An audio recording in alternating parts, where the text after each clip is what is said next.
Season 11 of Overwatch 2 just started, and besides all of the new cosmetics, the new maps, and the celebrations for 100 million players, we also got some balancing changes, including a light rework for Cassidy. Let's have a look.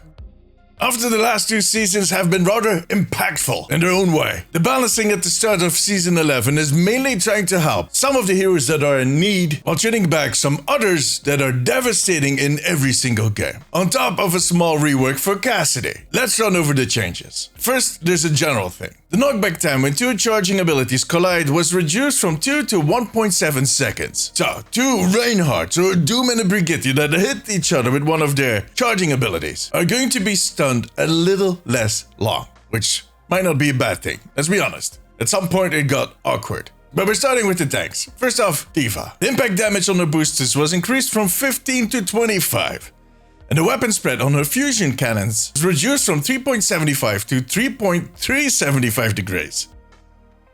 Yeah, these changes are meant to make her a little better against smaller targets, since the last patch actually made her less effective against bigger and armored targets. It's something that we're going to see again in these patch notes. The Junker Queen. The startup time for Rampage was reduced from 0.75 to 0.5 seconds, and Jagged Blade will now pull tanks further.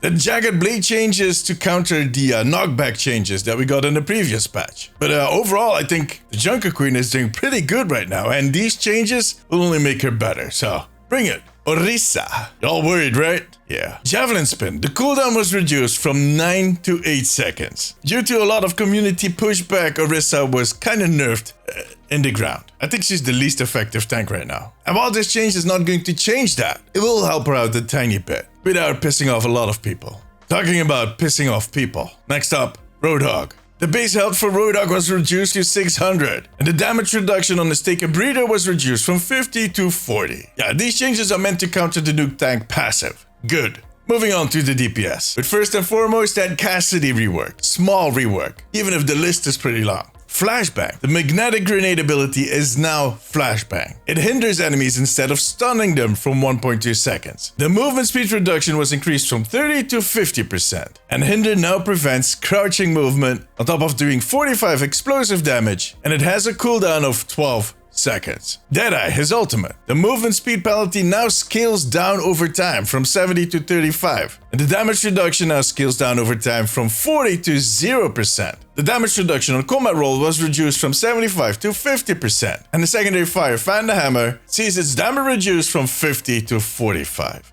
So overall, as I said, not the most spectacular changes, apart from the fact that we get Flashbang back, but it's not really Flashbang, is it? It's kind of like Magnetic Grenade and Flashbang had a baby. Weird looking baby.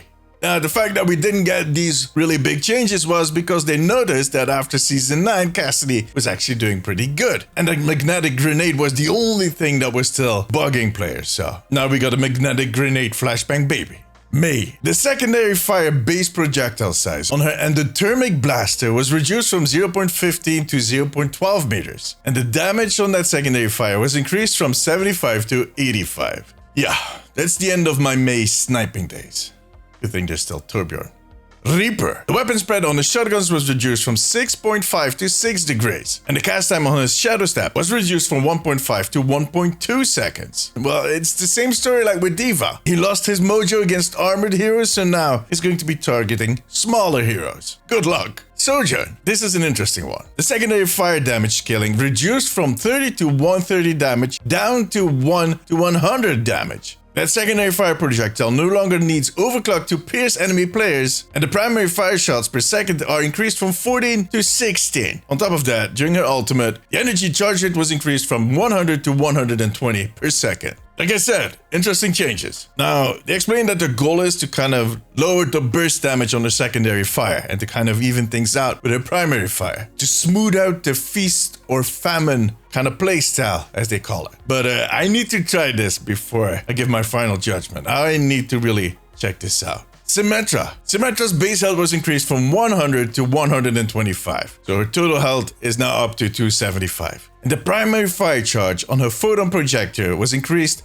by 25%. Blizzard wants to help Symmetra to be that close range hero that scares the enemy tank. I think it might work, because It looks scary. Let's check out the supports. We're starting out with Yari. The healing per projectile on her healing pylon was increased from 30 to 40, but the pylon healing is now only half as effective when it's healing Yari. The max health on the pylon was increased from 100 to 125. On top of that, the damage on her outburst was increased from 10 to 25. I love this change. They want the Yari players to be less selfish and not only use their pylon as a self-heal while they pretend to be a DPS hero. Kiriko. Kiriko's protection Suzu will no longer cleanse hard knockdown stuns, and her swift step cooldown was increased from 7 to 8 seconds. So anything that will knock you down on the floor and stun you will no longer be cleansed, except sleep, because that is not the same type of effect. Sleep can be cancelled by just doing damage. But that is quite an interesting change. I want to see how that is going to pan out. In any case, those were all of the changes. Like I said, overall some bumps left, right, nothing that will have anybody make big claims in either direction. But that doesn't mean we can't expect anything big later this season.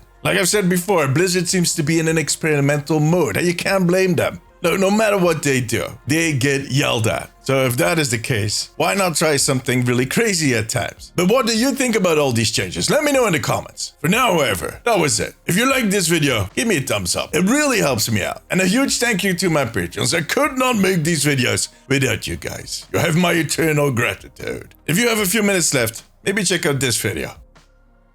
Click it. But above all, take care of yourself, take care of each other. Bye bye.